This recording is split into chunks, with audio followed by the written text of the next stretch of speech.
Hello दोस्तों, स्वागत है आपका हमारे YouTube चैनल पर। दोस्तों, आज के इस वीडियो में हम बात करेंगे कि अगर आप जो है कंस्ट्रक्शन कर रहे हैं और कुछ इस तरीके का कंस्ट्रक्शन आप कर रहे हैं कि आप चाहते हैं कि आपके घर में जो कॉलम बने, आपका जो घर बने वो आपका घर भूकंप रोधी बने। तो उसके लिए क्या है, जैसे कि हम जो स्ट्रक्चर बनाते हैं तो हमारा स्ट्रक्चर क्या है कि अगर हम फ्रेमिंग स्ट्रक्चर बना रहे हैं यानी कि बीम कॉलम के थ्रू अपने घर को डिज़ाइन कर रहे हैं तो ही हमारा घर जो है भूकंप रोधी बन सकता है।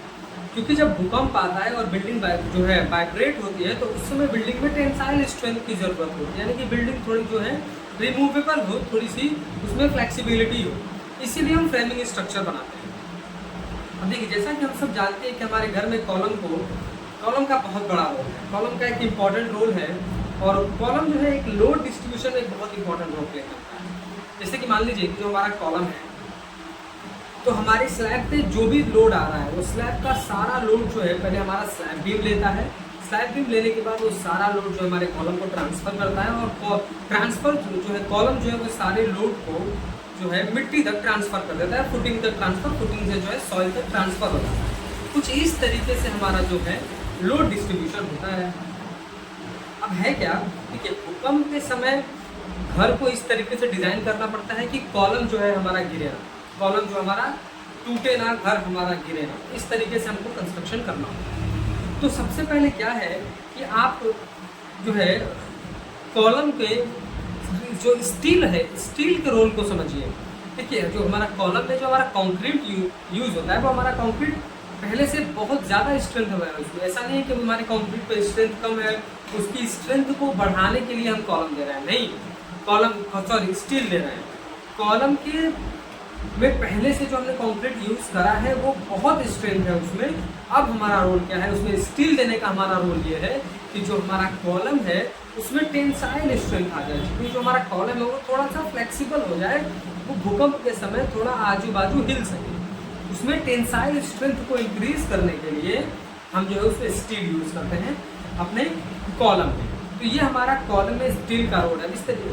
इस तरीके से समझिए कि हम स्टील कॉलम में क्यों देते हैं।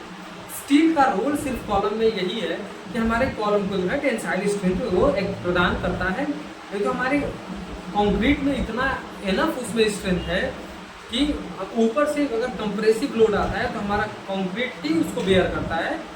सिर्फ स्टील का काम टेंसाइल फोर्स को, टेंसाइल स्ट्रेंथ को इंक्रीज करना होगा। तो अब देखिए, सबसे पहले क्या है कि अगर आप चाहते हैं कि आपका घर जो है भूकंप रोधी बने, आपका कॉलम भूकंप रोधी बने, तो आपको पहले फ्रेम बनाना पड़ेगा, फ्रेम स्ट्रक्चर करना पड़ेगा। बहुत सारे साइडों पर आपने देखा होगा कि पहले क्या है कि ब्रिक वर्क भी करते हैं लोग, जैसे आपको साइड में दिखाया जा रहा है कि ब्रिक वर्क भी हो रहा है और साथ में कॉलम भी हो रहा है। तो ऐसे आपको नहीं करना, आपको पहले अपना फ्रेम स्ट्रक्चर रेडी करना है। तो ये पहले जो है आपको अपना कॉलम बना लेना है, फुटिंग करनी है, फुटिंग से कॉलम ले जाना है, फिर स्लैब बीम को बनाना है, फिर अपने कॉलम की स्लैब की कास्टिंग करनी है। यानी कि फ्रेम जो भी है, हमारा फ्रेम स्ट्रक्चर जो भी है वो हमारे सुपर स्ट्रक्चर पहले खड़े हो जाने चाहिए, उसके बाद हमारा जो पार्टीशन का ब्रिक वर्क का काम होता है ये सब करना चाहिए। ऐसा क्यों कहा जा रहा है, देखिए,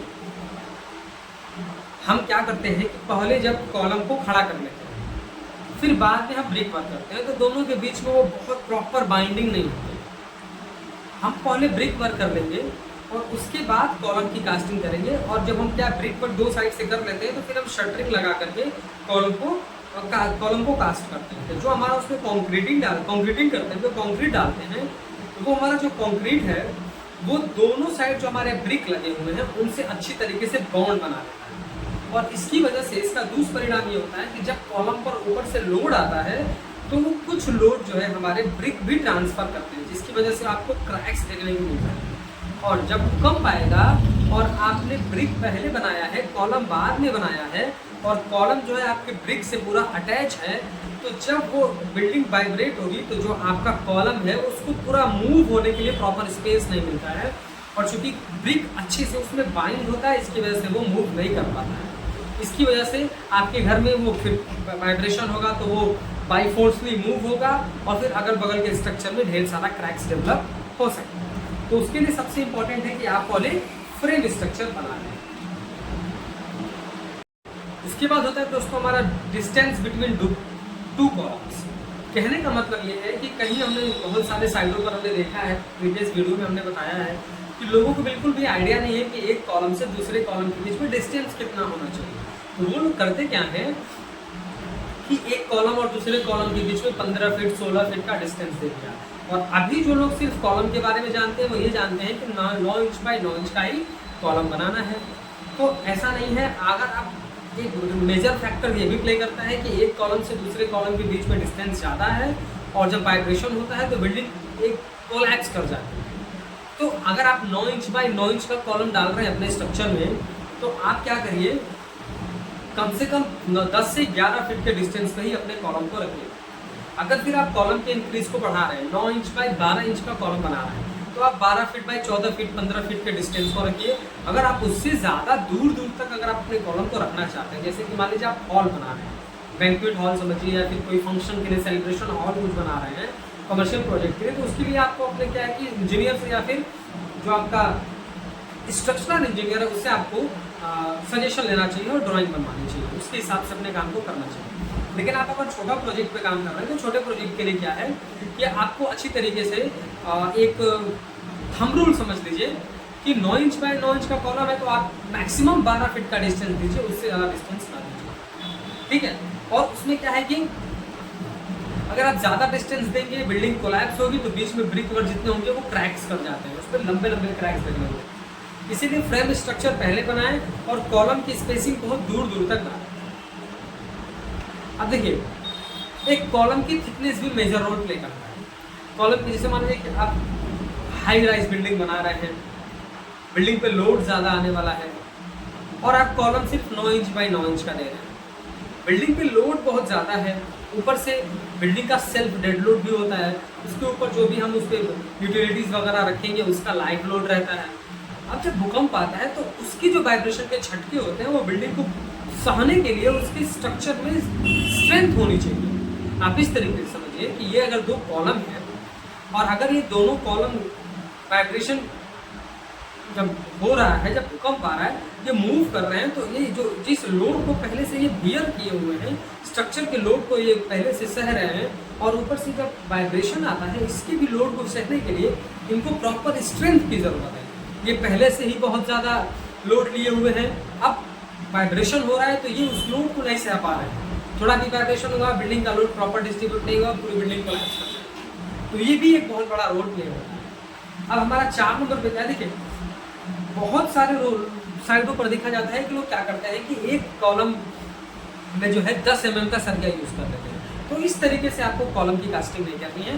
देखिए, कॉलम की कास्टिंग में मिनिमम आपको 12 mm का सरिया यूज़ करना है। अगर आप चाहते हैं कि आपका कॉलम मजबूत हो, देखिए जब कॉलम मजबूत होगा तभी वो भूकंप रोधी बनेगा। आप इस तरीके से समझिए कि जब कॉलम मजबूत होगा तभी वो भूकंप रोधी बनेगा।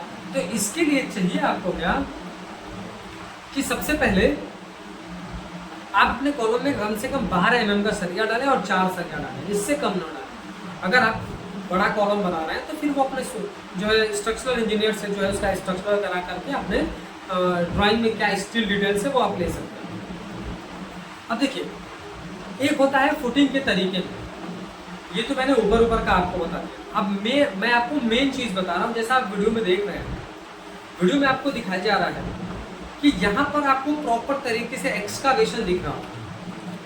फुटिंग की डेप्थ जो है एक मेजर रोल प्ले करती है। हमने बहुत ज़्यादा गड्ढा नहीं बनाया, 2 फीट की हाइट पर 3 फीट की गड्ढे पर जा करके हमने अगर बिल्डिंग को बनाया, फिर वाइब्रेशन आएगा, भूकंप आएगा तो वो बिल्डिंग कोलैप्स कर जाएगी। उसको नीचे से स्ट्रेंथ चाहिए, बिल्डिंग को सॉइल के डेप्थ से स्ट्रेंथ चाहिए। उसके लिए आपको क्या करना है, फुटिंग का तरीका आपको कुछ ठीक करना होगा। कम से कम आप 4 फीट की गड्ढे को खोदें, 4 फीट डीप जाए। इसके बाद होता क्या है कि आप पहले पीसीसी की बेड बनाएं। आपका जो घर का फुटिंग है वो आप समझिए कि आपकी होल बॉडी का पैर कितना इंपॉर्टेंट है चलने के लिए, अपने बॉडी के लोड को बियर करने के लिए, वैसे ही पूरे स्ट्रक्चर के लोड को बियर करने के लिए बहुत इंपॉर्टेंट है कि आप जो है उसका बेस मजबूत हो। अगर आप बेस मजबूत बनाते हैं तो बेस मजबूत बनाने के लिए आपको पहले पीसीसी करना है, यानी प्लेन सीमेंट कॉन्क्रीट। आपको मिनिमम 4 फीट का गड्ढा खोदना है, उसके बाद प्लेन सीमेंट कॉन्क्रीट बनानी है। पीसीसी कम से कम 4 इंच की होनी चाहिए, उससे कम का नहीं होना चाहिए। फिर आप जो है, आपको इस तरह दिख रहा है वीडियो में कि कि यहाँ पर जो भी हमारे फुटिंग मेश बनाए गए हैं, फुटिंग की जो जाली बनाई गई है, उसमें हमने 12 mm का सरिया यूज़ करा है। उसके बाद हमने उसमें साइड्स में आपको एल बैंड दिख रहा है, ये एल बैंड दिया। ये छोटे रेसिडेंशियल प्रोजेक्ट के लिए, बड़ा प्रोजेक्ट के लिए आपको डबल मेश, यानी अगर आपने इस तरीके से एल वाले अगर आपने जाली बनाई है, फिर उसके बाद डबल मेश वाली जो होती है, जो आपको इमेज के माध्यम से समझाया जा रही है, इस तरीके से आपको डबल मेश करके आपको अपना वो बनाना है। उसके बाद जो आपको फाउंडेशन करना है, तो फाउंडेशन आपको ट्रेपेजॉइडल में करना है, फिर स्टेप फुटिंग करना है। बहुत जगह पर देखा जाए कि लोग प्लेन रेक्टेंगुलर फुटिंग कर देते हैं, यानी सिर्फ 8 इंच की ढलाई कर दी।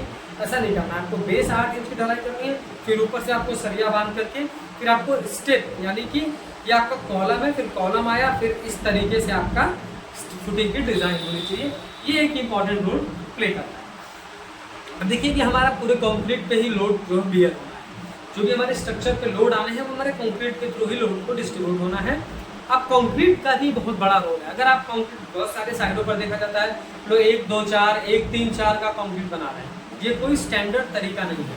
स्टैंडर्ड तरीका क्या है कि आपको M20 ग्रेड का कंक्रीट यूज करना है, आपको मिनिमम M20 ग्रेड का कंक्रीट यूज करना है। M20 ग्रेड का मतलब समझ लीजिए कि अगर आप 1 बैग सीमेंट ले रहे हैं तो आपको 1.5 बैग का जो है आपको सैंड लेना है, और आपको 3 बैग ऑफ एग्रीगेट लेना है।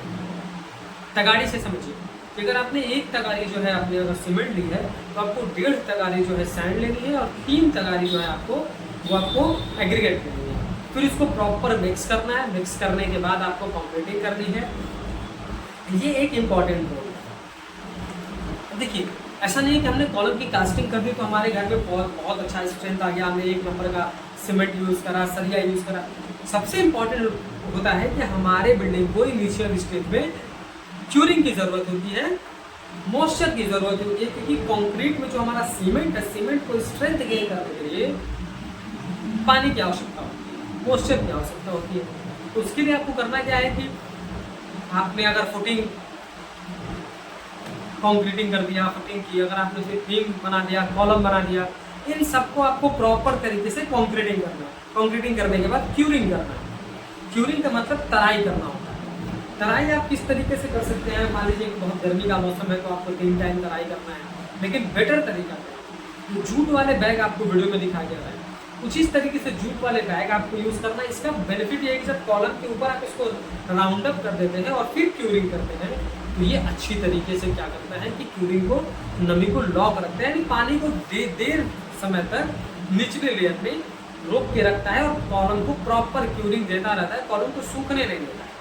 तो ये इसका एक बेस्ट पार्ट है। उसके बाद देखिए हर चीज़ में क्या है, लोग जो हमारे कॉलम में स्टीरअप यूज़ करते हैं, यानी कि जो रिंग यूज़ होता है, लोग उसको अंडर एस्टिमेट करते हैं। जो हमारा रिंग है उसका मेन इंपॉर्टेंट काम क्या है, आपके कॉलम में, आपके बिल्डिंग में, आपके बीम में जो हम कॉलम या बीम में उसको बांध रहे हैं, उसको पकड़ के रखने का काम हमारा जो है स्टीरअप करता है। हम साइडों पर देखते हैं कि 6-6 इंच का लोग यूज़ करते हैं। आपको स्टीरअप किस तरीके का यूज़ करना है आपको वीडियो में दिखाया जाएगा। कुछ इस तरीके से आपको मास्टर रिंग बनवानी है, उसके हिसाब से ही अपने कॉलम में यूज़ करना है। इस तरीके के रिंग जो होते हैं ये बहुत ही बेनिफिट होता है। दूसरा, इस रिंग में भी एक छोटी सी कमी है कि इसमें ये हुक्स जो होना चाहिए, ये हुक्स नहीं है। ये हुक्स 135 डिग्री पे होने चाहिए, और ये हुक्स कंक्रीट में अच्छी तरीके से जा करके बैठ जाता है। जब भूकंप आता है तो वो कॉलम को बांध के रखता है। तो इसलिए आपको इस तरीके से स्टीरअप का यूज़ करना है। उसके बाद आपको क्या करना है, कवर ब्लॉक यूज़ करना है। कवर ब्लॉक एक बहुत ही इंपॉर्टेंट है। कवर ब्लॉक आपको यूज़ करना चाहिए हर स्ट्रक्चर में। कवर ब्लॉक के ऊपर हमने बहुत सारे वीडियोस बना रखे हैं, आप उन वीडियो को जाकर हमारे चैनल पर देख सकते हैं। तो दोस्तों ये कुछ था पॉइंट्स, 9-10 पॉइंट्स मैंने बताया कि आप भूकंप रोधी कॉलम किस तरीके से बना सकते हैं। दोस्तों अगर वीडियो में कुछ शिकायत रह गई हो या फिर कुछ ऐसे बात जो आपको समझ में न आई हो तो आप हमें कमेंट करें, हम पूरी कोशिश करेंगे उसको भी किसी नेक्स्ट वीडियो में अच्छे से समझाने की। वीडियो पसंद आया तो प्लीज़ वीडियो को लाइक कर दें, और अगर चैनल पर नए हैं, कंस्ट्रक्शन से रिलेटेड ऐसे ही इन्फॉर्मेटिव वीडियोज इन फ्यूचर देखना चाहते हैं तो प्लीज़ चैनल को सब्सक्राइब करके बेल नोटिफिकेशन को ऑल पर प्रेस कर दो। Thank you.